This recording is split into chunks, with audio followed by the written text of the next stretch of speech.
എത്രയാണ് ഈ സമുദായം കാണിച്ചു കൂട്ടുന്ന ആഭാസങ്ങൾ, തോന്നിവാസങ്ങൾ, കല്യാണത്തിന്റെ പേരിൽ നടക്കുന്നതാകുന്ന തെമ്മാടിത്തരങ്ങൾ, അങ്ങനെ തന്നെ പറയണം.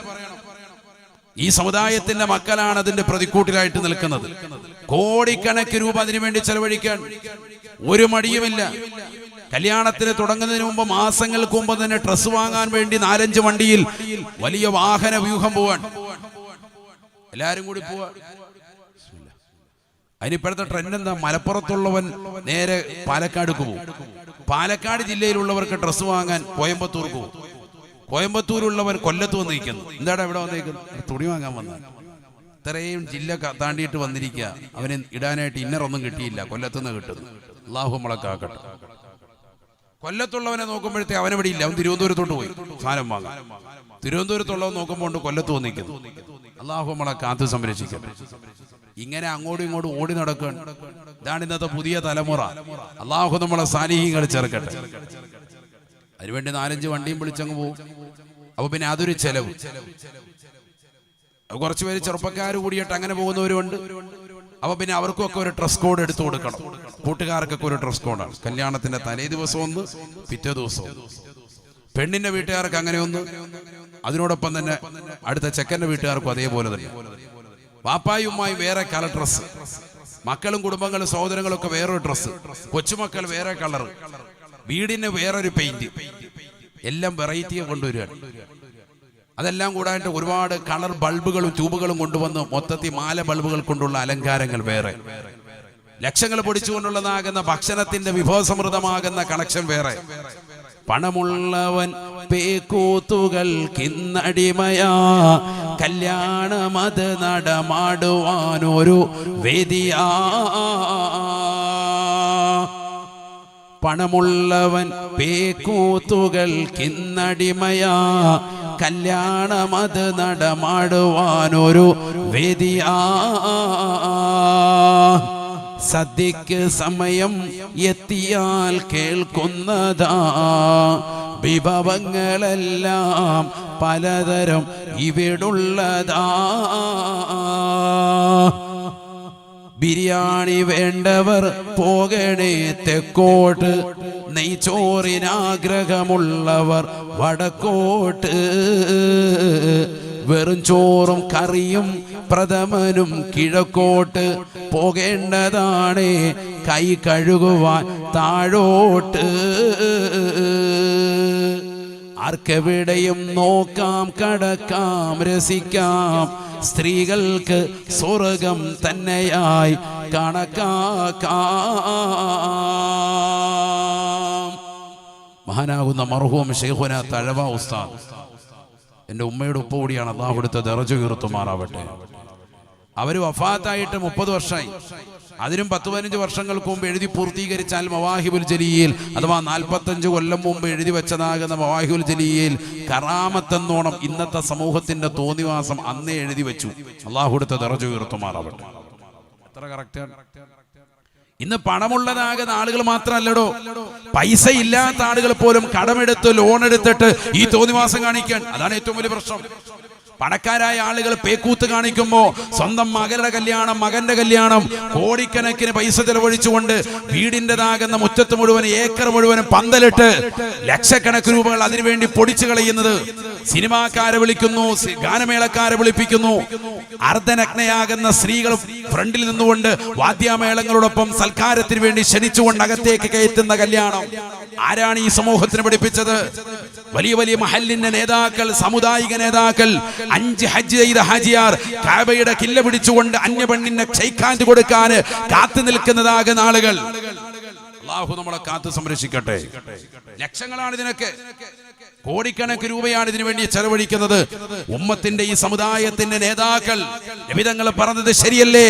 ലികുല്ലി ഉമ്മത്തിൻ ഫിത്ന, എല്ലാ സമുദായത്തിനും ഒരു നാശമുണ്ട്. വഫിത്നതു ഉമ്മതി അൽമാൽ, എന്റെ സമുദായത്തിന്റെ നാശം അത് സമ്പത്താണ്, സമ്പത്താണ്, സമ്പത്ത് അധികരിക്കുന്നത് പ്രശ്നമാണ് എന്ന് നബിയുനാ റസൂലുള്ളാഹി. പച്ചക്കല്യാണം, മഞ്ഞക്കല്യാണം, പല കളറാ. ഹൽദി. അല്ലാ, വല്യമ്മ അടക്കം 85 കഴിഞ്ഞ് ഇപ്പൊ കുടിയിലോട്ട് പോകും. എന്നാലും മഞ്ഞളും തേച്ച് വെളിയിൽ നിൽക്കുകയാണ്. മഞ്ഞ ഉടുപ്പ്, മഞ്ഞ നിക്കറ് വല്യമ്മക്ക്. അത് ഇട്ടുകൊണ്ട് വല്യമ്മ വന്നിരിക്കുക. വല്യപ്പ 3/4 സാധനം ഇട്ടുകൊണ്ട് യോയോ കളിച്ച് വല്യപ്പായും വന്നിട്ടുണ്ട്. ഒരു നിലപാടും ഇല്ലാത്ത ആളുകളായി നമ്മുടെ സമൂഹത്തിന്റെ നേതാക്കൾ മാറി. അള്ളാഹു നമ്മളെ കാക്കുമാറാവട്ടെ. അവരെ കുരങ്ങെളുപ്പിക്കുകയാണ്. പുതിയ തലമുറയിലെ മക്കൾ വാപ്പയ്ക്ക് മുന്നിൽ അവരെന്ത് തോന്നിവാസം കാണിക്കുകയാണ്. പഴയ കാലത്ത് ഇതൊന്നും സമ്മതിക്കൂല. വാപ്പ തന്നെ പറയും, മോനെ ഇത് പറ്റൂല കേട്ടോ, എന്റെ ഹൽക്കിന് ജീവനുള്ളിടത്തോളം കാലം ഇത് ഞാൻ സമ്മതിക്കില്ല എന്ന് പറയുന്ന നിലപാടുള്ള വാപ്പമാരുണ്ടായിരുന്നു. നബിതങ്ങൾ പറഞ്ഞു, ലാ തകൂനു ഇമ്മാത, നിങ്ങൾ നിലപാടില്ലാത്തവരായി പോകരുത് എന്ന് നബിയുനാ റസൂലുള്ളാഹി. നിലപാടില്ലാത്തതാകുന്ന ദയൂസികൾ, ദയൂസ് എന്നാണ് അവർ പറയാ. കാരണം കുടുംബക്കാര് തെറ്റ് ചെയ്യുന്ന വിഷയത്തിൽ അംഗീകാരം കൊടുത്തുകൊണ്ട് നിലകൊള്ളുന്നവർക്ക് നബിതങ്ങൾ പഠിപ്പിച്ച പേരാണ് ദയൂസ്. അല്ലാഹു അക്കൂട്ടത്തിൽ നമ്മളെ കാക്കുമാറാവട്ടെ. നബിതങ്ങളുടെ കാരുണ്യത്തിന്റെ നോട്ടം, അള്ളാഹുവിന്റെ തിരുനോട്ടം നാളെ മഹ്ശറിൽ അവരിലേക്ക് ഉണ്ടാവുകയില്ല എന്ന് മുഹമ്മദ് റസൂലുള്ളാഹി. അല്ലദീ യുഖിറു ഫീ അഹ്ലിഹി അൽ ഖബസ എന്നാണ് അതിന്റെ നിർവചനം, തഅരീഫ് പറഞ്ഞത്. ദയൂസ് എന്ന് പറഞ്ഞാൽ സ്വന്തം കുടുംബത്തിൽ തിന്മകളെ പരിപൂർണമായി നിലനിർത്തി പോരുന്ന ആളുകൾ, അതിന് സമ്മതപത്രം കൊടുക്കുന്നവർ. മക്കൾ ഗാനമേള നടത്താൻ പാപ്പാക്ക് ഒരു കുഴപ്പമില്ല. മക്കൾ അന്യ പെണ്ണുങ്ങളെ വിളിച്ചിട്ട് ഡിസ്കോ ബ്രേക്ക് ഡാൻസ്, പെണ്ണൊക്കെ കയറി വരുന്ന അങ്ങനെയല്ലേ. തലേ ദിവസം മുതൽ ഇവിടെ 5-6 ദിവസം പച്ച മഞ്ഞ പല കളറാണ് വീടും പരിസരവും ഒക്കെ. ഇടുന്ന ഡ്രസ്സും അങ്ങനെ തന്നെ, നാട്ടുകാരുടെ ഡ്രസ്സ്, ബന്ധുക്കളുടെ ഡ്രസ്സും ഒക്കെ അങ്ങനെ തന്നെയാണ്. അവസാനം കല്യാണത്തിന്റെ സുദിനമെത്തി, എല്ലാവർക്കും ഡ്രസ്സ് വാങ്ങിച്ചു കൊടുത്തു. പെണ്ണിന്റെ വാപ്പ എല്ലാവർക്കും ഡ്രസ്സ് കൊടുത്തു, പെണ്ണിന്റെ വീട്ടുകാർക്കും മക്കൾക്കും കുടുംബങ്ങൾക്കും. ചെറുക്കന്റെ വീട്ടുകാരും അതേപോലെ. അവസാനം പെണ്ണിനെ കൊണ്ടുവരുന്നു. തുണി തലയിൽ ഇങ്ങനെ ഒരു തുണി മാറ്റി പിടിച്ചിരിക്കുകയാണ്. യഥാർത്ഥത്തിൽ ഈ തുണി പിടിക്കേണ്ടത് ഇവള് മരിക്കുമ്പോഴാണ്. മസല മനസ്സിലായിട്ടില്ല. മരിച്ചതിന് ശേഷം ഖബറിലേക്ക് വെക്കുമ്പോഴാണ് യഥാർത്ഥത്തിൽ ഈ തുണി ഖബറിന്റെ മേളിൽ പിടിച്ചു കൊടുക്കേണ്ടത് പെണ്ണുങ്ങൾക്ക്. അത് സുന്നത്താണ്. മസല പഠിക്കണം. അല്ലാതെ പെണ്ണ് കൊണ്ടുവരുമ്പോ സമയത്തല്ല. ഇത് കൊണ്ടുവരാൻ ആര് പറഞ്ഞു? 10 പേരുടെ മുന്നിലേക്ക് ഇങ്ങനെ എഴുന്നള്ളത്ത് നടത്താൻ ആരാ ഇത് പഠിപ്പിച്ചത്? ഏത് മതത്തിൽ നിന്ന് വന്നതാണ്? ഏത് ആശയമാണ്? ഇസ്ലാമികമാണോ ഇത്? പെണ്ണിന്റെ തലയ്ക്ക് മീതെ ഇങ്ങനെ തുണിയും പിടിച്ചിട്ട് 5-6 പേര് തുള്ളിക്കൊണ്ട് വരികയാണ്. നമ്മളോർത്ത് പെണ്ണ് അടക്കം ഒതുക്കമുള്ളത്, നോക്കുമ്പോ പെണ്ണ് അതിനേക്കാൾ വലിയ തുള്ളക്കം. മുമ്പൊക്കെ അടക്കം ഒതുക്കമുള്ള പെണ്ണുങ്ങളായിരുന്നു, മൗനമായിരുന്നു. ഇപ്പൊ ഇവളിങ്ങനെ തുള്ളിക്കൊണ്ടാ വരുന്നു. നല്ല പാട്ടും കളിച്ചോണ്ട് റാഹത്തായിട്ട് തുള്ളി തുള്ളി കയറി വരിക. നല്ല പരിപാടി. നേരെ കയറി വരികയാണ്. അപ്പൊ എല്ലാരും നോക്കി. കാരണം പെണ്ണിനെ ഒന്ന് കാണാൻ വേണ്ടി നോക്കിയപ്പോഴത്തേക്കും പെണ്ണിന്റെ മേത്ത് മാത്രം ഡ്രസ്സില്ല. നാട്ടുകാർക്ക് മുഴുവൻ ഡ്രസ്സ് കൊടുത്ത വാപ്പ, കൂട്ടുകാരികൾക്കും ബന്ധുക്കൾക്കും എല്ലാവർക്കും ഡ്രസ് കോഡുകൾ കൊടുത്തിട്ടുള്ള വാപ്പ പെണ്ണിന് ഡ്രസ്സ് കൊടുക്കാൻ മറന്നുപോയി. എല്ലാം തുറന്നിട്ടേക്ക റാഹത്തായി. കാറ്റ് കയറാനായിരിക്കും. അല്ലാഹു നമ്മളെ കാക്കുമാറാവട്ടെ. ചൂട് സമയല്ലേ, അങ്ങനെ മനസ്സിലായിക്കോണം. അല്ലാഹു നമ്മളെ കാത്ത് സംരക്ഷിക്കട്ടെ. എത്ര തെമ്മാടിത്തരാണ് ഈ ഉമ്മത്ത് കാണിക്കുന്നത്. ഇതൊക്കെ നാളെ ഹിസാബ് ചെയ്യപ്പെടൂലേ? നിസ്സാര കാര്യമാണോ? പിന്നെ എങ്ങനെ കുടുംബ ബന്ധം എങ്ങനെയാണ് ശൈഥില്യപ്പെടാതിരിക്കുക? എങ്ങനെയാണ് നശിക്കാതിരിക്കുക? കല്യാണം കഴിഞ്ഞ് 2 ആഴ്ച കഴിയുമ്പോൾ ഡൈവോഴ്സ് നടക്കല്ലേ? ഇന്ന് മഹല്ലത്തിൽ കെട്ടിക്കിടക്കുന്ന കേസുകൾ എത്രയാ? ഖുൽഇന്റെ മസലകളുമായി ബന്ധപ്പെട്ടുകൊണ്ട് നിലകൊള്ളാണ് മഹല്ലുകൾ മുഴുവനും. പഴയ കാലത്ത് പുരുഷന്മാർ ഭാര്യ ഒഴിവാക്കി ത്വലാഖ് ചെല്ലലായിരുന്നുവെങ്കിൽ ഇന്ന് പെണ്ണ് തന്നെ ഖുൽഇ ചെയ്യുകയാണ്. എനിക്ക് ചെറുക്കനെ വേണ്ട എന്ന് പറഞ്ഞ് അങ്ങോട്ട് ത്വലാഖ് ആവശ്യപ്പെടുന്ന മസലയാണ് ഇന്ന് ഏറ്റവും കൂടുതൽ മഹല്ലത്തുകളിൽ. നിങ്ങൾ മഹല്ലത്തിൽ പോയി പരിശോധിക്കും. എന്താ കാരണം? കല്യാണ ദിവസം കാണിക്കുന്ന തോന്നിവാസങ്ങളാണ്. നബി തങ്ങൾ പറഞ്ഞു, ഇന്ന അഅ്ളമൻ നികാഹി ഐസറഹു മുനത, ചെലവ് ചുരുക്കിക്കൊണ്ട് നടത്തുന്ന ഏറ്റവും മനോഹരമായ നിക്കാഹ്, അതിലാണ് ഖൈറുള്ളത് എന്ന് നബിയുനാ റസൂലുള്ളാഹി. എത്ര ചെലവ് ചുരുക്കി നടത്താൻ പറ്റുമോ അതിലാണ് ബറക്കത്ത്. ഇതാര് പഠിപ്പിച്ചു? നബി മുഹമ്മദ് റസൂലുള്ളാഹി. വെള്ളിയാഴ്ച ദിവസം നിക്കാഹ് നടത്തണേ, അത് പള്ളിയിൽ വെച്ചാകണേ. അഅ്ലിനുൻ നിക്കാഹ വജഅലുഹാ ഫിൽ മസാജിദി ശഫീഉനാ റസൂലുള്ളാഹി. നിക്കാഹ് പരസ്യപ്പെടുത്തണേ, അത് പള്ളിയിൽ വെച്ചാകണേ എന്ന് പ്രവാചകൻ പഠിപ്പിച്ചു. അത് ജുമുഅ ദിവസമാകണേ. നമ്മൾ ആരെങ്കിലും നടത്തുമോ? നമ്മൾ നടത്തൂല. അല്ലാഹു നമ്മളെ കാത്തു സംരക്ഷിക്കട്ടെ. എവിടേക്കാണ് നമ്മുടെ തലമുറ പോകുന്നത്? എല്ലാവർക്കും ഓഡിറ്റോറിയത്തിൽ വേണം. കാരണം എന്താ? പെണ്ണുങ്ങളൊക്കെ, ഇപ്പോഴത്തെ പെണ്ണുങ്ങളൊക്കെ പറയും ഞങ്ങൾക്കും കൂടെ കാണണമെന്ന് പറയും. നിക്കാഹ് കാണണം പോലും. നിക്കാഹ് കാണണം. അതുകൊണ്ട് ഞങ്ങൾക്ക് എവിടെ വേണം? ഓഡിറ്റോറിയത്തിൽ വേണം. അതുകൊണ്ട് എല്ലാവരും കാണട്ടെ. എന്നിട്ട് പെണ്ണുങ്ങളൊക്കെ അവ്വൽ സഫിൽ വന്ന് ഓഡിറ്റോറിയം ലില്ലാഹി തആല, ഓഡിറ്റോറിയത്തിൽ വന്ന് നേരത്തെ വന്ന് അവ്വൽ വക്കത്തിൽ ഇരിക്കുക. ആർക്കെങ്കിലും പിടിച്ചു മാറ്റാൻ പറ്റുമോ? പിടിച്ചു മാറ്റി അവിടെ അടിയാണ്. പിടിച്ചു മാറ്റിയ സ്ഥലത്ത് പെണ്ണിന്റെ വീട്ടുകാരും ചെക്കൻ്റെ വീട്ടുകാരും അടിയും ബഹളവും. സാമ്പാർ എടുത്ത് മുഖത്ത് തേച്ചു കൊടുത്തു, അവരച്ചാറെടുത്ത് ഇങ്ങോട്ട് കണ്ണി തേച്ചും കൊടുത്തു. അടിയും ബഹളം നടക്കണം. ഒരുമിക്കാൻ വന്ന കുടുംബങ്ങൾ തമ്മിൽ പരസ്പരം അവിടെ വെച്ച് തന്നെ ബഹളം. എത്ര ബഹളം! ഭക്ഷണം കഴിക്കുന്നിടത്തുള്ളതാകുന്ന ക്യൂ എന്താണ് ബഹളം? വിറക് പോലെ നിൽക്കുന്ന ഒരു മുസ്ലിയാർ ഞാൻ ചോദിച്ചപ്പോൾ അവ പറയാണ്, സാധേ ഭക്ഷണം നമുക്കൊന്നും ഇതില്ലല്ലോ, ഭക്ഷണം നിക്കാഹ് കഴിച്ച് ഉപജീവിക്കുക കഴിഞ്ഞാൽ പിന്നെ മുസ്താദിനെ വേണ്ട, ഇത് കഴിഞ്ഞാൽ കൊണ്ട് ഞാൻ അമ്മിട്ട് അങ്ങോട്ട് ഇടുകയാണ്, കസേരയുടെ അടിയുന്നു പൊട്ടിത്തെറിക്കുന്നതോടി പൊടികളെല്ലാം കൂടി ഇങ്ങനെ വർണ്ണക്കടലാസ് വന്ന് വീഴും. അതോടെ ഉസ്താദ് ഇറങ്ങി ഓടിക്കണം. പിന്നെ ഉസ്താദിനെ ആർക്കും വേണ്ട. ഇങ്ങോട്ട് കൊണ്ടുവരുന്ന ചിലപ്പോൾ ചെക്കനോടൊപ്പം നല്ല ബെൻസ് കാറിൽ കൊണ്ടുവരും. തിരിച്ച് അല്ലാഹത്ത് പെട്ടിയോട്ട പോലും കിട്ടൂല. റോഡിൽ ഇറങ്ങി ഉസ്താദ് ഇങ്ങനെ കൈ കാണിക്കാൻ ലോറിന് സ്കരിക്കാൻ എത്തിയില്ലെങ്കിൽ മൂപ്പറ ജോലിയും പോയി. അള്ളാഹു നമ്മളെ കാക്കട്ടെ. ഇവർ ഭക്ഷണം കഴിച്ചോ, ഇവരെങ്ങനെ തിരിച്ചു പോയത് ഒന്ന് കൗമിനെ അറിയണ്ട. ലോറിനെത്തിക്കണം, ഇല്ലെങ്കിൽ അള്ളാഹത്ത് പിരിച്ചും പെടും. നമ്മുടെ കൗമിന്റെ തോന്നിവാസങ്ങളാണ്. വേറെ ഒരു സമുദായവും ഇത്രയേറെ ദൂർത്ത് കാണിക്കുന്നില്ല, ദുർവയം കാണിക്കുന്നില്ല. സമ്പത്ത് ഇത്രയേറെ നശിപ്പിക്കുന്ന സമുദായം വേറൊന്നുമില്ല. ഗ്രൂം ടു ബിയും ബ്രൈറ്റ് ടു ബിയും എന്നൊക്കെ പറഞ്ഞ് മണവാട്ടിക്ക് വേണ്ടിയും മണവാളിന് വേണ്ടിയും ഒക്കെ നടത്തുന്ന തോന്നിവാസങ്ങൾ, പേക്കൂത്തുകൾ, വിവാഹത്തിന് മുമ്പ് നടത്തുന്ന സേവ് ദ ഡേറ്റ് പോലെയുള്ളതാകുന്ന കാര്യങ്ങൾ. കല്യാണം ഉറപ്പിച്ചിട്ടേ ഉള്ളൂ, ചെക്കനും പെണ്ണും എന്തേ ചുണ്ടുകൾ കോർത്തിണക്കി പരപ്പനങ്ങാടി കടപ്പുറത്ത് പോയിരിക്കുകയാണ്. രണ്ടുപേരും റാഹത്തായിട്ട് ഉമ്മ വെച്ചുകൊണ്ടിരിക്കുകയാണ്. എന്നിട്ട് അതിന്റെ ഫോട്ടോ എടുത്തിട്ട് റാഹത്തായിട്ട് സേവ് ദ ഡേറ്റ് സേവ് ചെയ്തേക്കാം. ഇതൊക്കെ പടച്ചോ സേവ് ചെയ്ത് വെക്കുന്നുണ്ട്. ഇന്ന റബ്ബക ലബിൽ മിർസാദ്, ഇന്ന റബ്ബക ലബിൽ മിർസാദ്. അല്ലാഹു സുബ്ഹാനഹു വ തആല പരിപൂർണമായി സസൂക്ഷ്മം വലയം ചെയ്ത് പരിശോധിച്ചു കൊണ്ടിരിക്കുകയാണ്. പടച്ചറപ്പ് നിന്നെ വലയം ചെയ്തുകൊണ്ട് നിരീക്ഷിച്ചു കൊണ്ടിരിക്കുന്നുണ്ട് എന്ന് പരിശുദ്ധമായ ഖുർആൻ.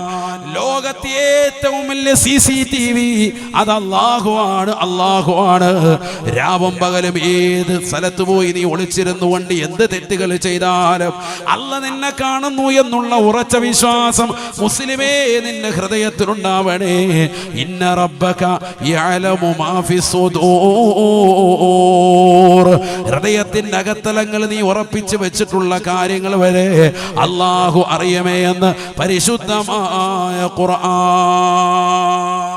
എല്ലാം അല്ലാഹുക്കറിയാം. അതുകൊണ്ട് നിന്റെ ഈ തോന്നിവാസങ്ങൾ നിർത്തിക്കോ, ഈ ധൂർത്തും ദുർവയം നിർത്തിക്കോ. ഇസ്ലാമിന്റെ വിഷയത്തിനാണ് നടത്തുന്നതെങ്കിൽ നടത്തരുത്. അത് മോമിനിന്റെ ചേർന്ന ശൈലിയല്ല. അന്യ പെണ്ണും പുരുഷനും പരസ്പരം വലിയ ഓഡിറ്റോറിയത്തിനുണ്ട് പരസ്പരം മാലയിട്ട് അങ്ങോട്ടും ഇങ്ങോട്ടും ഒക്കെ ഇട്ടിട്ട് കൈമാറുക. ഒക്കെ ആര് പഠിപ്പിച്ചു? ആരാണ് നിനക്ക് ഇതിന് അധികാരം നൽകിയത്? അന്യരായ ആളുകളോടൊപ്പം ചേർന്നുകൊണ്ട് ഫോട്ടോഷോപ്പ് നടത്തുക. ആരാണ് നിനക്ക് ഇതിന് അനുവാദം നൽകിയത്? മറ്റുള്ളതാകുന്ന മതങ്ങളുടെ ആശയങ്ങളും ആദർശങ്ങളും ആഘോഷങ്ങളും ഈ ഉമ്മത്ത് നമ്മുടെ ഇസ്ലാമിലേക്ക് ചേർത്ത് കൊണ്ടുവരരുത്. ഇസ്ലാമിന്റെ നിയമമാണ് ഞാൻ ഈ പറയുന്നത്. ഇസ്ലാമിന്റെ ഈ നിയമങ്ങൾ പൂർണ്ണമായി പാലിക്കാൻ പറ്റാത്തവൻ ഇറങ്ങിപ്പോയ്ക്കോ, അതാണ് വേണ്ടത്. അല്ലാതെ ഇതിനകത്തിരുന്നിട്ട് മുസ്ലിയാക്കന്മാരെ എതിർക്കല്ല വേണ്ടത്. ഇസ്ലാമിന്റെ നിയമങ്ങൾ പൂർണ്ണമായി പറ്റുന്നില്ലേ, മുസ്ലിം ആവണ്ടടോ. അങ്ങനെ അല്പം മുസ്ലിമായി നിനക്ക് പറ്റുന്നത് മാത്രം ചേർത്തി വെച്ച് ബാക്കിയുള്ളതൊന്നും ഞങ്ങൾക്ക് പറ്റൂല എന്ന് ഓശാന പാടുന്ന മുസ്ലിമിനെ ഇസ്ലാമിന് വേണ്ട.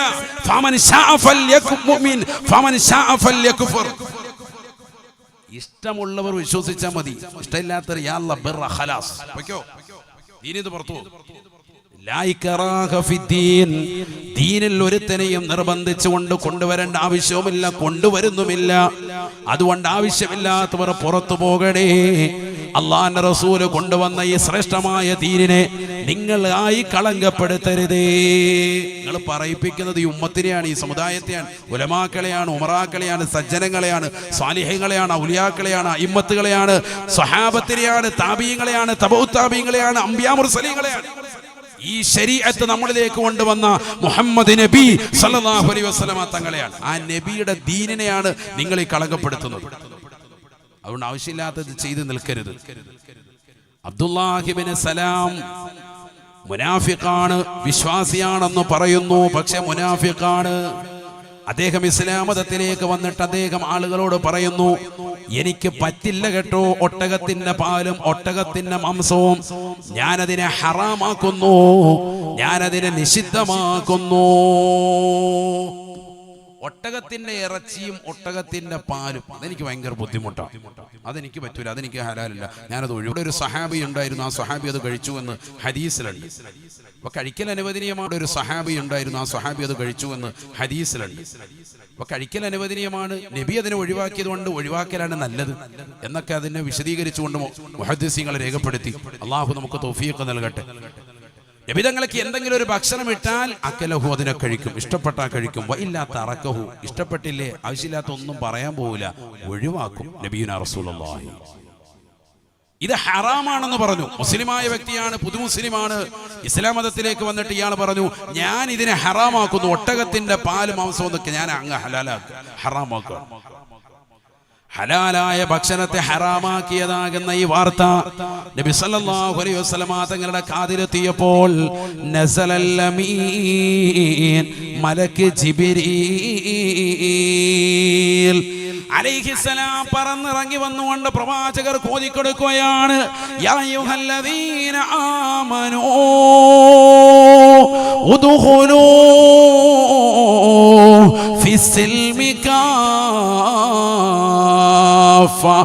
അല്ലയോ സത്യവിശ്വാസികളെ, നിങ്ങൾ ഇസ്ലാമിലേക്ക് പൂർണ്ണമായി കടന്നു വരണേ. അല്പം മുസ്ലിമായി ബാക്കിയുള്ളതിൽ ഇസ്ലാമിനെ ഒഴിച്ചുകൊണ്ട് മറ്റുള്ള മതങ്ങളുടെ ആഘോഷങ്ങൾ അവരുടേതാകുന്ന ആശയങ്ങളുമായി നിങ്ങൾ ഇസ്ലാമിനെ വളച്ചൊടിക്കരുത് എന്ന് പരിശുദ്ധമായ ഖുർആൻ. ഇസ്ലാം മതത്തിലേക്ക് കടന്നു വന്ന അബ്ദുല്ലാഹി ഇബ്നു സലാമിന് താക്കീതായി കൊണ്ട് പരിശുദ്ധമായ ഖുർആൻ ആയത്തിറങ്ങുകയാണ്. മുസ്ലിമാണോ ഇസ്ലാമിൽ നിലകൊള്ളുന്നവനാണോ, മുസ്ലിമീങ്ങൾക്ക് ഹലാലാക്കിയ ഭക്ഷണമാണ് ഒട്ടകത്തിന്റെ മാംസവും അതിന്റെ പാലും അതിന്റെ പാലുൽപ്പന്നങ്ങളും, അത് നിങ്ങൾ ഹറാമാക്കാൻ പാടില്ല. അങ്ങനെ ആയാൽ നിങ്ങൾ ഇസ്ലാമിന്റെ ദായിറയിൽ നിന്ന് അതിന്റെ വൃത്തത്തിൽ നിന്ന് പുറത്തു പോയവരാണ്. അതുകൊണ്ട് നിങ്ങൾ ഇസ്ലാമിൽ പൂർണ്ണമായി പ്രവേശിക്കണേ എന്ന് വിശുദ്ധമായ ഖുർആൻ. അതാണ് ദീൻ. നിങ്ങൾക്ക് പറ്റുന്നില്ലാത്തത് കൊണ്ട് ഞാനത് ചെയ്യുന്നില്ല, അങ്ങനെ ഇങ്ങനെ ഞാനത് ചെയ്യും, ഞാൻ ഗാനമേള നടത്തും, ഞാൻ വലിയ ഹാജിയാരാണ്, എന്നെ ആരും ചോദ്യം ചെയ്യണ്ട, ആ മുസ്ലിയാരാര്, ഈ മുസ്ലിയാരാര്, ആ ഖാദിയാരാര്, ഈ ഖത്തീബാരെന്നൊന്നും ഇവിടെ കിടന്ന് ആരും ഒച്ചപ്പാടുണ്ടാക്കണ്ട. ഈ ഉമ്മത്തിൽപ്പെട്ടവരാണോ മുസ്ലിമാണോ ദീനിന്റെ നിയമമായി പറയുന്നത്. പറ്റുന്നില്ലെങ്കിൽ യാ അല്ലാഹ് ഒഴിവായിക്കോ, നല്ല ലഡു എടുത്തിട്ട് പൊയ്ക്കോ, നീ അതാ നല്ലത്. അള്ളാഹു നമ്മളെ കാത്തു സംരക്ഷിക്കട്ടെ. മുസ്ലിമായി നിന്ന് ഒരു കാല ആ വെള്ളത്തിലും ഒരു കാലം ഇപ്പുറത്തും അത് പറ്റൂല. ഇസ്ലാം ഇല്ലാത്തവനും കാണിച്ചു തുടങ്ങി, അവിടെയാ പ്രശ്നം. ആശയില്ലാത്തവനും കാണിക്കാൻ അയൽവക്കാരനാകുന്ന ആള് അയാളുടെ മകളുടെ വലിയ കല്യാണം നടത്തുന്നത് കണ്ടപ്പോ പണക്കാരനായ അയാളുടെ മകളോടൊപ്പം ചേർത്ത് നിർത്താൻ സ്വന്തം മോളെയും. അപ്പൊ ഇവിടെയും അതേപോലെ നടത്തണം, ആർഭാട കല്യാണം. ഒരു പൈസയില്ല, എങ്ങനെയെങ്കിലും കാര്യങ്ങൾ നടക്കുന്നവനുമുണ്ട് 5-6 ദിവസത്തെ കല്യാണം, പച്ച മഞ്ഞ ചുവപ്പ് കറുപ്പ് എല്ലാം ഉണ്ട്. നമുക്ക് എന്തെങ്കിലും വല്ല കോഴിക്കാല് കിട്ടുമോ, അതാണ് വാപ്പാടെ പരിപാടി. അപ്പാക്ക് എവിടെയെങ്കിലും ഫുഡൊക്കെ അടിച്ച് സെറ്റായാൽ മതി. അങ്ങനെ ആവരുത്. പഴയ കാലഘട്ടത്തിൽ നമ്മുടെ കാരണവന്മാർക്ക് ഒന്നുമില്ലെങ്കിലും ദീനുണ്ടായിരുന്നു. ആ ദീൻ കൈമുതലാക്കിയത് കൊണ്ടാണ് അൽഹംദുലില്ലാഹ് ഇന്ന് നമുക്ക് അത് കൈമാറി കിട്ടിയത്. നമ്മൾ ഇന്ന് നിസ്കരിക്കുന്നതും ഇന്ന് ഈ വാദിന മജ്‌ലിസിൽ നിങ്ങൾ വന്നതും നിങ്ങൾ ദിക്ർ ചൊല്ലുന്നതും ഈ ഹിഫ്ളിന്റെ മക്കളെ സ്നേഹിക്കുന്നതും ഈ സ്ഥാപനത്തോട് ബന്ധപ്പെട്ട് നിലകൊള്ളുന്നതും നമ്മുടെ മക്കളെ ഹിഫ്ളിന് വേണ്ടി പറഞ്ഞു വിടുന്നതും ആലിമാക്കാനും ഹാഫിളത്താക്കാനും ഒക്കെ മെനക്കെടുന്നത് ആ വാപ്പ കൈമാറിത്തുന്ന ചെറിയൊരു പ്രകാശമുണ്ട്, ഒരു ശോണിമ, അത് നഷ്ടപ്പെട്ടു പോകരുത്. ഈമാനികമായ പ്രകാശമാണ്. അല്ലാഹു തൗഫീഖ് നൽകട്ടെ. ഒരു സെക്കൻഡ് മതി ഇതൊക്കെ അല്ലാഹു എടുത്തു കളയാൻ. ഈ നിഅമത്തുകൾ, ഈ വലിയ അനുഗ്രഹങ്ങൾ നന്ദികേട് കാണിച്ച ഒരു സെക്കൻഡ് കൊണ്ട് അല്ലാഹു നമ്മൾ ഇല്ലാതാക്കും. പരീക്ഷണങ്ങൾ അല്ലാഹു കൊടുത്തില്ലേ? വലനബലുവന്നകും ബിശൈഇൻ മിനൽ ഖൗഫി വൽ ജൂഅ് ونقص من الأموال والأنفس والثمرات وبشر الصابرين الذين إذا أصابتهم مصيبة قالوا إنا لله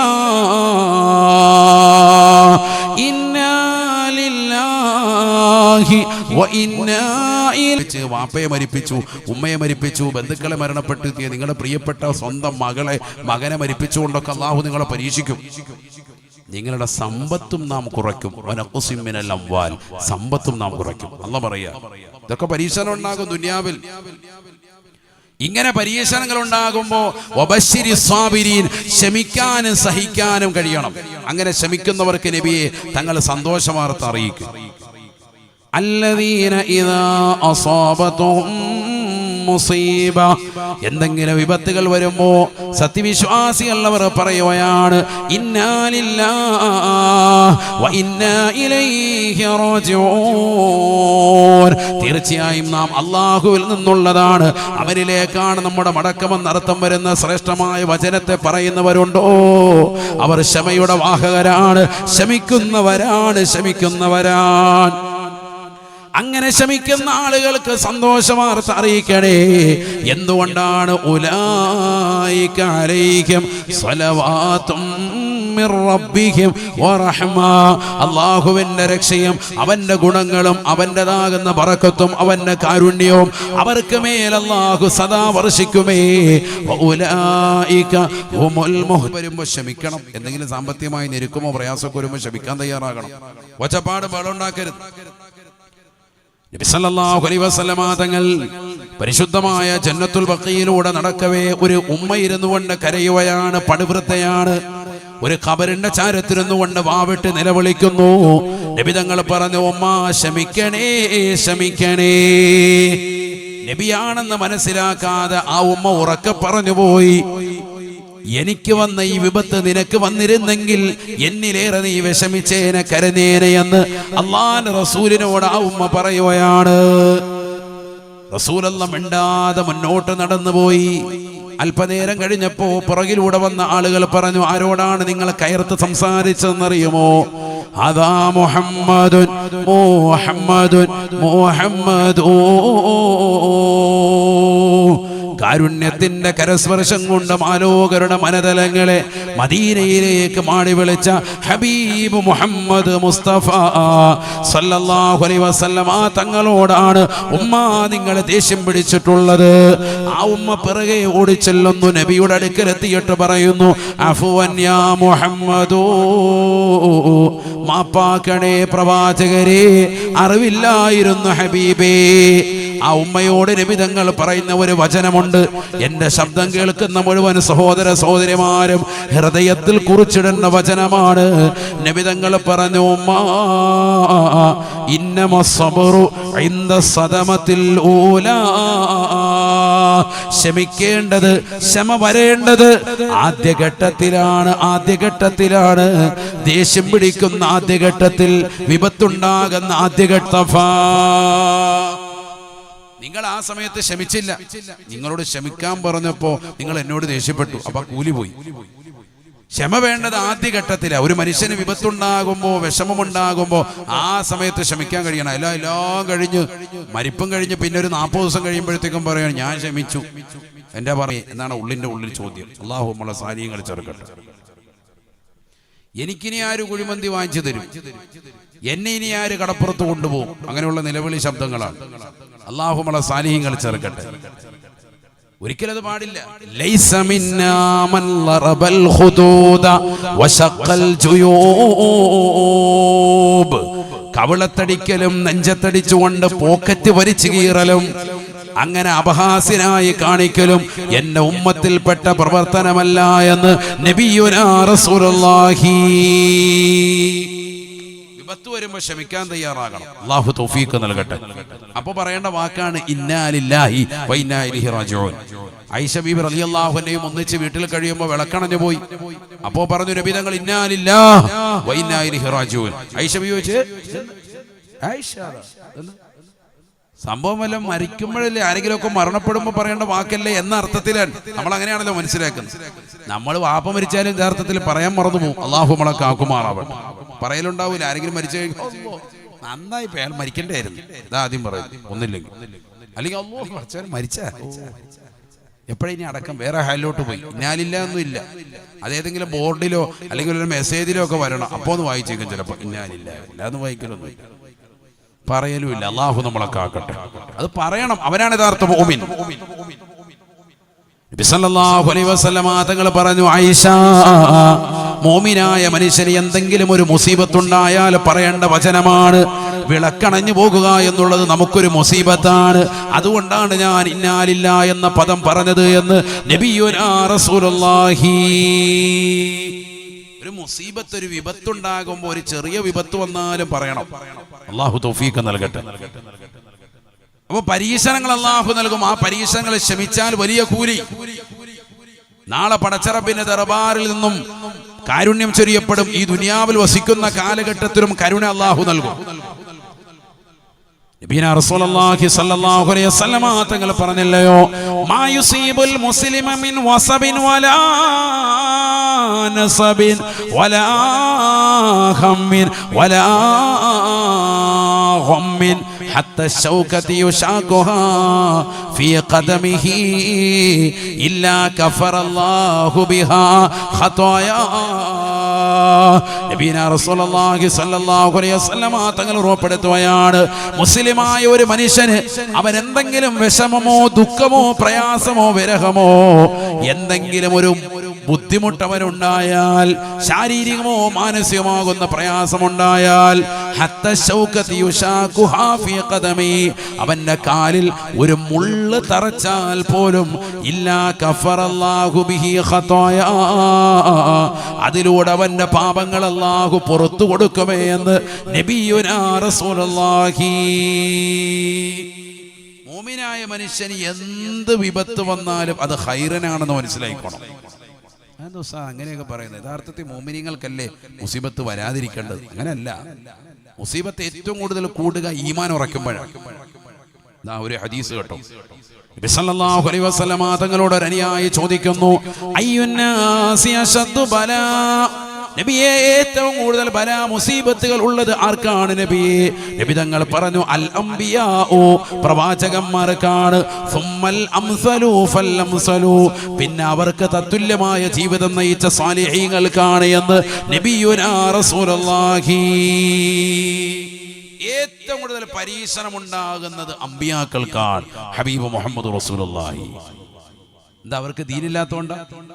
നമ്മുടെ കൂട്ടത്തിൽ ചില ആളുകൾ പറയും, ഉമ്മമാരും ഉപ്പമാരും അടക്കം പറയുന്ന ഡയലോഗാണ്, ഞാൻ തഹജ്ജുദ് നിസ്കരിക്കും, ഞാൻ ഖുർആൻ ഓതും, ഞാൻ ദിക്ർ ചൊല്ലും, ഞാൻ ഒരുപാട് സലാത്തില്ലെന്നുണ്ട്, എന്നിട്ടും ഉസ്താദെ എനിക്കിങ്ങനെ പണി കിട്ടിയല്ലോ. നിന്റെ വാക്ക് വളരെ ശ്രദ്ധിക്കണം, ചിലപ്പോൾ മുർത്തന്താവും. അല്ലാഹു മലക്കാക്കട്ടെ. അറിവില്ലായ്മ കൊണ്ട് പറയുന്നതായിരിക്കാം. എടാ, ദിക്റും ഔറാദും നിസ്കാരവും ഒക്കെ ഉള്ളതാകുന്ന മുഅ്മിനായ മനുഷ്യന് അവനാണ് മുസീബത്ത് വരിക. ആണ് മനസ്സിലാക്കേണ്ടത്. ഇത് ഏറ്റവും കൂടുതലുള്ള ആളല്ലായിരുന്നു അംബിയാ മുർസലീങ്ങൾ. അവർക്കല്ലേ ഏറ്റവും കൂടുതൽ വിപത്ത് വന്നിട്ടുള്ളത്. നബിയനാ റസൂലുള്ളാഹി സ്വല്ലല്ലാഹു അലൈഹി വസല്ലം ജനിച്ചപ്പോൾ തന്നെ പ്രവാചകരുടെ ജീവിതത്തിൽ അനാഥത്വം പേറേണ്ടി വന്നതല്ലയോ? എന്തൊരു മുസീബത്താണ്, വിപത്താണ്. ആ പ്രവാചകർ സല്ലല്ലാഹു അലൈഹി വസല്ലമ തങ്ങളെ ഇതാ കുടുംബത്തിൽപ്പെട്ട ഓരോരുത്തരും മാറി മാറി സംരക്ഷിക്കുകയാണ്. അബ്ദുൽ മുത്തലിബ് സംരക്ഷിച്ചില്ലയോ? അബൂ താലിബ് സംരക്ഷിച്ചില്ലയോ? ഖദീജയുടെ സംരക്ഷണ വലയത്തിലും ആ പ്രവാചകർ കഴിഞ്ഞില്ലയോ? സ്വന്തം നാട്ടിൽ നിന്ന് ജനിച്ച് കളിച്ച് വളർന്നതായ നാട്ടിൽ നിന്ന് പോലും അല്ലാഹുവിന്റെ റസൂലിന് പരിശുദ്ധമായ മക്ക വിട്ടുകൊണ്ട് മദീനയിലേക്ക് പോകേണ്ടി വന്നില്ലയോ? അല്ലാഹുമ്മ ഹബ്ബിബ് ഇലയ്യൽ മദീന കമാ ഹബ്ബബ്ത ഇലയ്യൽ മക്ക ഔ അശദ്. നബി തങ്ങൾ മദീനയിലേക്ക് പോകുമ്പോ, മക്ക വിട്ട് ഹിജറ പോകുമ്പോ നബി തങ്ങളുടെ പ്രാർത്ഥനയാണ്, അല്ലാഹുവേ എന്നെ മദീനയിലേക്ക് ഇഷ്ടപ്പെടുത്തണേ അല്ലാ, എനിക്ക് മദീനയോട് നീ ഇഷ്ടപ്പെടുത്തണേ അല്ലാ. മക്കയ്ക്ക് എന്നെ വല്ലാത്ത ഇഷ്ടമാണ്, എനിക്ക് മക്കയോട് വല്ലാത്ത അമിതമായ ആവേശമാണ്. അതില് ഏറെ എന്നെ മദീനയോട് പ്രിയപ്പെടുത്തണേ അല്ലാ. കാരണം മക്ക വിട്ട് പോകാൻ നബിക്ക് ഇഷ്ടമുണ്ടായിരുന്നില്ല. ഒരു വേള നബി തങ്ങൾ കഅബയുടെ പരിസരത്ത് വന്നുകൊണ്ട് പറയുകയാണ്, മാ അത്യബകി യാ കഅബതോ വമാ അതിയബ റീഹകി, നിന്റെ സുഗന്ധം എത്ര വലുതാണ്, നിന്റെ പരിമളം എത്ര ആസ്വാദദായകമാണ് കഅബേ. ഈ നാട്ടുകാരായ മക്ക മുശ്രിക്കീങ്ങൾ ഈ പാവപ്പെട്ട എന്നെ ഈ നാട്ടിൽ നിന്ന് പുറത്താക്കിയില്ലായിരുന്നുവെങ്കിൽ നിന്നെ വിട്ടുകൊണ്ട്, ഈ പരിശുദ്ധ മക്ക വിട്ടുകൊണ്ട് ഞാൻ ഒരിക്കലും പുറത്തു പോകുമായിരുന്നില്ല എന്ന് നബിയുനാ റസൂലുള്ളാഹി. അത്രയേറെ നെഞ്ച് പിളർത്തിക്കൊണ്ടാണ് പരിശുദ്ധമായ മക്ക വിട്ടുകൊണ്ട് മദീനയിലേക്ക് പോകുന്നത്. അള്ളാഹുവിന്റെ കൽപ്പനയാണ്. നാട്ടുകാരുടെ ശല്യം വന്നപ്പോ നബി തങ്ങളോട് ഹിജറ ചെയ്യാൻ പറയുകയാണ്. ജനിച്ച് കളിച്ച് വളർന്നതായ നാട് വിട്ടുകൊണ്ട് പോകേണ്ടതായ പരീക്ഷണം അല്ലാഹുവിന്റെ റസൂൽ നേരിട്ടില്ലയോ?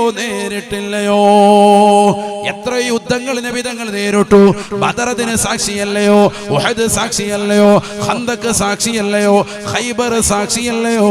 ഹുദൈബിയ സന്ധിയും അതിന് സാക്ഷിപത്രമല്ലയോ?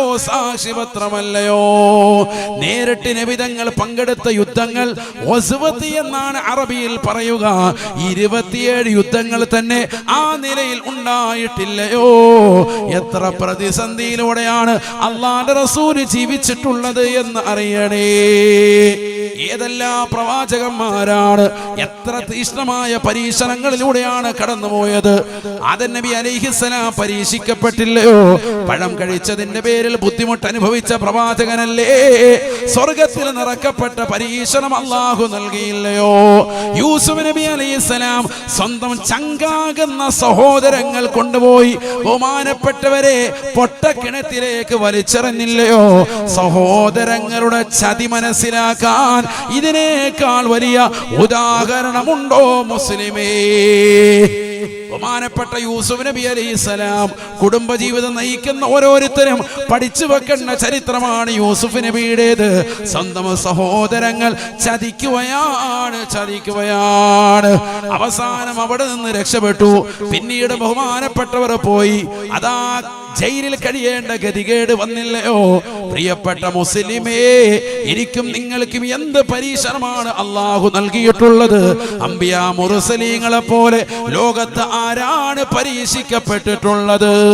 ഇബ്രാഹിം നബി അലൈഹിസ്സലാം ഏകദൈവ വിശ്വാസം പറഞ്ഞതിന്റെ പേരിൽ ലോകം കണ്ട ഏറ്റവും വലിയ തീക്കുണ്ടാരമുണ്ടാക്കി നമ്രൂദും പടയാളികളും അതിലേക്ക് വലിച്ചെറിഞ്ഞില്ലയോ? ലോകം കണ്ട ഏറ്റവും വലിയ തീക്കുണ്ടാരത്തിലേക്ക് വലിച്ചെറിയപ്പെട്ട വ്യക്തിയല്ലയോ സയ്യിദുനാ ഇബ്രാഹിം നബി അലൈഹിസ്സലാം? അതുകൊണ്ടല്ലേ അല്ലാഹുവിന്റെ റസൂൽ ഖുർആൻ ഓതിക്കൊണ്ട് ലോകരോട് പറയുന്നത്, അല്ലാഹ് തന്നെ പുകഴ്ത്തുകയാണ്, ഇന്ന ഇബ്രാഹീമ കാന ഉമ്മതൻ ഖാനിതൻ ലില്ലാഹ് വലം യകു മിനൽ മുശ്രികീൻ. ഇബ്രാഹിം നബി അലൈഹിസ്സലാം ഒരു പ്രസ്ഥാനമാണ്, ഒരു സമുദായമാണ്. സ്വഹാബ, ഒരു സാദാസീത വ്യക്തിയായി ഇബ്രാഹിം നബിയെ കാണരുതേ. ഒരിക്കലും അദ്ദേഹം ശിർക്കിന്റെ വാഹകനായിരുന്നില്ല. ജൂതന്മാരും നസ്രാനികളും ഞങ്ങളുടെ ആളാണ് ഇബ്രാഹിം എന്ന് പറയുമ്പോഴും അല്ലാഹ് പറയുന്നു, അല്ല കേട്ടോ, മാ കാന ഇബ്രാഹിമു യഹൂദിയൻ വലാ നസ്റാനിയാ ولكن كان حنيفا مسلما. ഇബ്രാഹിം നബി അലൈഹിസ്സലാം ജൂതനല്ല, നസ്രാനിയല്ല കേട്ടോ. അദ്ദേഹം ഒരൊറ്റ മതത്തിന്റെ ആളാണ്, ഇസ്ലാം മതത്തിന്റെ ആളാണ്. ഹനീഫാണ്, അഥവാ മാഇലൻ അനിൽ അദിയാനി കുല്ലിഹാ ഇല ദീനിൽ ഖയ്യം. പരിശുദ്ധമായ ദീനിന്റെ ആദർശാശയങ്ങളിൽ വിട്ടുവീഴ്ചയില്ലാത്ത ജീവിതം നയിച്ചവരാണ്. മറ്റുള്ള മതങ്ങളുടെ ആദർശങ്ങളിൽ തൊട്ട് ഒഴിവായി യഥാർത്ഥ ഇസ്ലാമിന്റെ പ്രസരണത്തിന് നിലകൊണ്ട വ്യക്തിയാണ് മഹാനായ ഇബ്രാഹിം നബി അലൈഹിസ്സലാം. ഹനീഫ, അദ്ദേഹം ഇർജുമാനസനാണ്, നല്ലവനാണ്. ഒരു മോശപ്പെട്ട ചിന്ത പോലുമില്ലാതെ അല്ലാഹുവിലേക്ക് ജീവിതത്തെ സമർപ്പിച്ച വ്യക്തിയാണ്. വമൻ യർഗബു അൻ മില്ലതി ഇബ്രാഹിം ഇല്ലാ മാ സാഫിയഹാ നഫ്സഹു. അല്ലാഹു ഖുർആനിലൂടെ ചോദിക്കുകയാണ്, ലോകം കണ്ട ഏറ്റവും വലിയ ഉന്നതനായ വ്യക്തിയല്ലേ അല്ലാഹുവിന്റെ റസൂലിന്റെ വല്യപ്പയായ ഇസ്മായിൽ നബി അലൈഹിസ്സലാമിന്റെ ഉപ്പയല്ലേ സയ്യിദുനാ ഇബ്രാഹിം നബി അലൈഹിസ്സലാം? ആ ഇബ്രാഹിം നബിയുടെ ചര്യ വിട്ടുകൊണ്ട് ആരാണ് ഈ ലോകത്ത് കഴിയുക? അവൻ വിഡ്ഢിയാണ്, വിഡ്ഢിയാണ്. വലഖദ് ഇസ്തഫൈനാഹു ഫിദ്ദുനിയാ, ഈ ദുനിയാവിലും അല്ലാഹു തിരഞ്ഞെടുത്ത വ്യക്തിയാണ്, വ്യക്തിയാണ്. വത്തഖദല്ലാഹു ഇബ്രാഹീമ ഖലീലാ. അല്ലാഹു തന്നെ മറ്റൊരായത്തിലൂടെ ഓർമ്മപ്പെടുത്തുകയാണ്, ഉറ്റ ചങ്ങാതിയായി അല്ലാഹു ഏറ്റെടുത്തതായ വ്യക്തിയല്ലയോ സയ്യിദുനാ ഇബ്രാഹീം. ആ ഇബ്രാഹിം നബി അലൈഹിസ്സലാമിന്റെ മില്ലത്തിനെ നിങ്ങൾ പിൻപറ്റണേ റസൂലേ. വത്തബിഅ മില്ലത ഇബ്രാഹീമ ഹനീഫാ. വള്ളി പുള്ളി വ്യത്യാസമില്ലാതെ ഇബ്രാഹിം നബി അലൈഹിസ്സലാമിന്റെ മില്ലത്തിനെ പിൻപറ്റണേ. മറ്റുള്ള മതങ്ങളുടെ ആഘോഷങ്ങളിലേക്ക് പോകരുതേ, മറ്റുള്ള ആദർശങ്ങളിലേക്ക് മുസ്ലിമേ നീ പോകരുതേ. അവരങ്ങനെ പടക്കം പൊട്ടിക്കുന്നുണ്ടല്ലോ, അവരങ്ങനെ കല്യാണം നടത്തുന്നുണ്ടല്ലോ, അവരങ്ങനെ പൈസ പൊടിച്ചു കളയുന്നുണ്ടല്ലോ, അവർ മാലയിട്ടുകൊണ്ട് കല്യാണം നടത്തുന്നുണ്ടല്ലോ. ഒരു അന്യമതത്തിന്റെ ആദർശവും നീ നോൽക്കരുതേ. വത്തബിഅ മില്ലത ഇബ്രാഹീമ ഹനീഫാ. ഇബ്രാഹിം നബിയുടെ മില്ലത്താണ് മുറുകെ പിടിക്കേണ്ടത്. അതാ തീജ്വാലയിലേക്ക് എറിയപ്പെട്ടപ്പോഴും ഇബ്രാഹിം നബി വിളിച്ചു പറയുകയാണ്, ഹസ്ബുനല്ലാഹു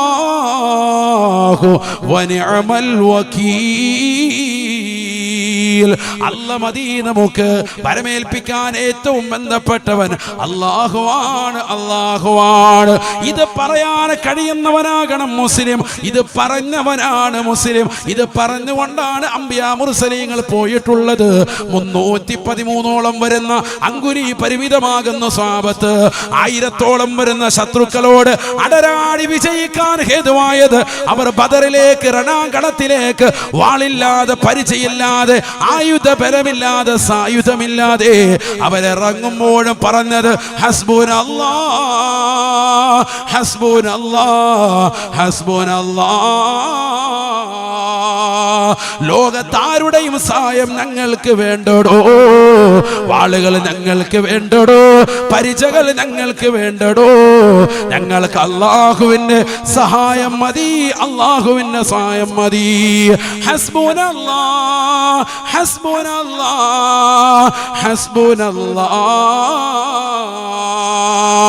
അല്ലാഹുവിനോട് പരിപൂർണമായ തവക്കുലാക്കി ജീവിക്കാൻ മുസ്ലിമേ നമുക്ക് സാധിക്കുമോ? സാധിക്കുമോ? അല്ലാഹു തന്നെ ഖുർആനിലൂടെ പറയുകയാണ്, വമയ്യത്തഖില്ലാഹ യജ്അൽ ലഹു മഖറജാ. സാമ്പത്തികമായി പരാധീന വരുമ്പോ ഇറാനും ഇസ്രായേലുമായിട്ടുള്ള യുദ്ധത്തിന്റെ കെടുതിയിലൂടെ സമ്പത്ത് നഷ്ടപ്പെട്ടു പോയതാകുന്ന പ്രവാസികളെ, മുസ്ലിമീങ്ങളെ, സോദരങ്ങളെ, കച്ചവടമില്ലാതെ കടകളടച്ച് നാട്ടിലെത്തിയിട്ട് എന്ത് ചെയ്യണമെന്നറിയാതെ വിഷമിക്കുന്ന മുസ്ലിമേ, മുഅ്മിനേ, നിനക്കിതാ ഖുർആനിൽ മാതൃകയുണ്ട്. നീ ഖുർആനിലേക്ക് മടങ്ങണേ. പരിശുദ്ധ ഇസ്ലാമിന്റെ വക്താവായി നീ നിലകൊള്ളണേ, നിലകൊള്ളണേ. അല്ലാഹുവിന്റെ റസൂൽ ഖുർആൻ ഓതിക്കൊണ്ട് പറയുകയാണ്, വമയ്യത്തഖില്ലാഹ യജ്അൽ ലഹു മഖറജാ. എന്ത് വിഷമമുണ്ടാവട്ടെ, എന്ത് പ്രയാസമുണ്ടാവട്ടെ, മാരകമാകുന്ന ക്യാൻസർ ബാധിച്ച് നിന്റെ കരളിന് അല്ലാഹു രോഗം നൽകട്ടെ, നിന്റെ ഒരു ഭാഗം അല്ലാഹു തളർത്തിക്കളയട്ടെ. നീ അല്ലാഹുവിനെ പേടിച്ച് ഭയപ്പെട്ടുകൊണ്ട് തഖ്വയിൽ അധിഷ്ഠിതമായ ജീവിതം നയിച്ചോ, നിനക്ക് രക്ഷയാണ്, രക്ഷയാണ്. നിന്റെ മക്കൾക്ക് ദീനുള്ളവരാക്കിക്കോ, അവരെ മദ്രസയിലേക്ക് വിട്ടോ, അവരെ പരിശുദ്ധമായ ദീനിന്റെ കാവൽ ഭടന്മാരാക്കിക്കോ, അവർക്ക് പരിശുദ്ധമായ ഖുർആൻ പഠിപ്പിക്കാൻ തയ്യാറായോ? എന്നാൽ നിനക്ക് രക്ഷയാണ്. യജ്അൽ ലഹു മഖറജാ. അവർക്ക് അല്ലാഹു എക്സിറ്റ് നൽകുകയാണ്, തുറസായ ജീവിതം അല്ലാഹു കൊടുക്കുകയാണ്, ഒരു ബുദ്ധിമുട്ടും അല്ലാഹു നൽകുകയില്ല. അല്ലാഹു വീണ്ടും പറയുകയാണ് വമയ്യതവക്കൽ അലല്ലാഹ് വമയ്യതവക്കൽ അലല്ലാഹ്. ആരെങ്കിലും അല്ലാഹുവിന്റെ മേൽ പരമേൽപ്പിച്ചാൽ നിന്റെ വിഷമങ്ങളും നിന്റെ വ്യതകളും നിന്റെ സ്വതകളും നിന്റെ ബുദ്ധിമുട്ടുകളും നിന്റെ ശാരീരികമാകുന്ന അസ്വസ്ഥതകളും പെണ്ണേ അല്ലാഹുവിനോടൊന്ന് പറഞ്ഞുകൊണ്ട് അല്ലാഹുവിലേക്ക് പരിപൂർണമായി ഏൽപ്പിച്ചാൽ, കാരണം നിന്റെ വിപത്തുകൾ മുഴുവനും നൽകുന്നത് അല്ലാഹുവാണെന്നുള്ള ഉറച്ച വിശ്വാസം നിനക്ക് വേണേ. ഈമാൻ കാര്യത്തിൽ അവസാനത്തതും അതല്ലയോ അതല്ലയോ. വൽ ഖദരി ഖൈരിഹി വശർരിഹി മിനല്ലാഹി തആല. എല്ലാ ഖൈറും ശർറും അല്ലാഹുവിൽ നിന്നുള്ളതാണെന്നുള്ള ഉറച്ച വിശ്വാസം നിനക്ക് വേണേ. ഖുൽ ലൻ യുസീബനാ ഇല്ലാ മാ കതബല്ലാഹു ലനാ ഹുവ മൗലാനാ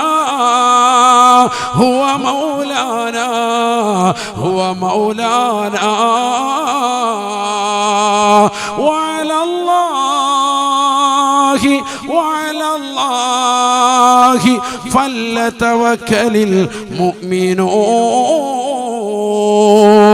സത്യവിശ്വാസിയാണോ പടച്ച റബ്ബിലേക്ക് പൊട്ടിക്കരഞ്ഞുകൊണ്ട് തവക്കുലാക്കി, അല്ലാഹുവേ നീ നൽകിയ പരീക്ഷണമാണ്, ഞാൻ അതിൽ ക്ഷമിച്ചു സഹിച്ചു. പടച്ച റബ്ബിനോട് ക്ഷമിച്ചുകൊണ്ട് നിലകൊള്ളുന്നവരെ വിപത്തുകൾ ക്ഷമിക്കാൻ തയ്യാറാകുന്ന മുസ്ലിമേ, അല്ലാഹ് ഖുർആനിലൂടെ പറയുകയാണ് വമയ്യതവക്കൽ അലല്ലാഹി ഫഹുവ ഹസ്ബുഹു. അല്ലാഹുവിലേക്ക് പരമേൽപ്പിച്ചു, അവൻ മതിയായവനാണ്, അവൻ നിനക്ക് രക്ഷകനാണ്, അവൻ നിന്റെ പരിപാലകനാണ്, അവൻ നിന്റെ കാര്യങ്ങളെ ഏറ്റെടുക്കുമേ എന്ന് പരിശുദ്ധമായ ഖുർആൻ. അല്ലാഹുവിലേക്ക് നമ്മൾ മടക്കാൻ തയ്യാറാകണം. നമ്മൾ എത്ര പേരാളുകൾ എല്ലാ ദിവസവും ഈ വരുന്ന വിഷമങ്ങളും പ്രയാസങ്ങളും ഒക്കെ അല്ലാഹുവിലേക്കൊന്ന് പങ്കുവെക്കുന്നവരുണ്ട്. സഹോദരങ്ങളെ ചിന്തിക്കുന്നു. പ്രിയമുള്ളവരെ, മനസ്സിലാക്കി നബിതങ്ങൾ പറഞ്ഞു അജബൻ ലി അംരിൽ മുഅ്മിൻ. മുഅ്മിനായ മനുഷ്യന്റെ കാര്യം വല്ലാത്ത അത്ഭുതം. മുഅ്മിനായ മനുഷ്യന്റെ കാര്യം വല്ലാത്ത അത്ഭുതം. ഇന്നൽ അംറ കുല്ലഹു ലഹു ഖൈറുൻ. എല്ലാ കാര്യം അവന് ഖൈറാണ്. ഇൻ അസാബതുഹു സറാഉ ശക്കറ. എന്തെങ്കിലും ഒരു നന്മ അവന് വന്നു ചേർന്നാൽ അവൻ അല്ലാഹുവിനോട് നന്ദി കാണിക്കും. നല്ലൊരു വീട്, നല്ല വാഹനം, നല്ലൊരു ഭാര്യ, നല്ലൊരു മക്കൾ, നല്ലൊരു കുടുംബമൊക്കെ കിട്ടിയാൽ റബ്ബിനോട് നന്ദി കാണിക്കും. അവനാണ് മുഅ്മിൻ.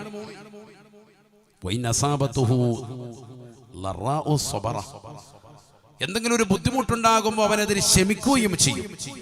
അവൻ നല്ല കാര്യങ്ങൾ വന്നു ഭവിച്ചാൽ അല്ലാഹുവിനോട് നന്ദി കാണിക്കും.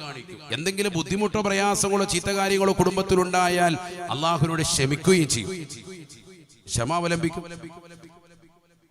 നബിതങ്ങൾ പറഞ്ഞു കാന ഖൈറൽ ലഹു. ഈ രണ്ട് കാര്യം അവന് ഖൈർ തന്നെയാണ്. ഇതൊരു മോമിനായ മനുഷ്യന്റെ വല്ലാത്ത അത്ഭുതമാണെന്ന് സയ്യിദുനാ റസൂലുള്ളാഹി. മോമിന്റെ ശൈലി അതാണ്. പക്ഷെ നമ്മുടെ കൂട്ടത്തിൽ അങ്ങനെയല്ല. ഇന്നൽ ഇൻസാന ഖുലിഖ ഹലൂആ ഇദാ മസ്സഹു ശർറു ജസൂആ